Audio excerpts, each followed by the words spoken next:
திருப்பத்தூர் மசூதி தெரு பகுதியில் அமைந்துள்ள மசூதிகளுக்கு சொந்தமான 200 கோடி ரூபாய் மதிப்புடைய நிலங்களை பத்திரப்பதிவு செய்து விற்பனை செய்துள்ளதாகவும் இது தொடர்பாக அலுவலர்களிடம் குற்றச்சாட்டு அளித்தும் எந்தவித நடவடிக்கையும் எடுக்கப்படவில்லை என பொதுமக்கள் வேதனை தெரிவித்துள்ளனர்.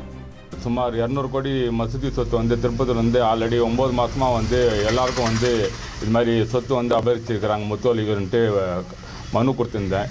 SP office, collector office, IG office, தலைமைச் செயலகத்துக்கு தனிப்பிரிவுக்கு, வக்ஃப் போர்டு ஆஃபீஸுக்கு எல்லாருக்கும் இதுவரை எந்த ஒரு நடவடிக்கை எடுக்கல.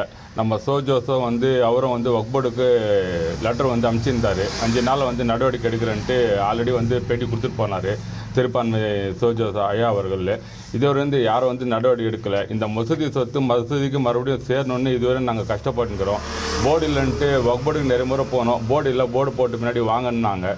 போர்டு போட்டு பின்னாடி நாங்கள் போய் கேட்டதுக்கு முடிவு பண்ணிட்டு நாங்கள் கூப்பிட்றோன்ட்டு இதுவரையும் எந்த ஒரு முடிவு எடுக்காத ரொம்ப மன உளைச்சலாக நாங்கள் உக்காந்துக்கிறோம். கன்ஃபார்ம் பண்ணி கூட எந்த ஒரு ஆக்ஷனும் எஃப்ஐஆரும் போடல. எந்த ஒரு முத்துமொழி மேலேயும் எந்த ஒரு நடவடிக்கையும் எடுக்கலை. நடவடிக்கை எடுக்க சொல்லி எத்தனையும் பேர் மனு கொடுத்தாச்சு. இதுவரையும் எந்த ஒரு மனுக்கும் பதில் இல்லை.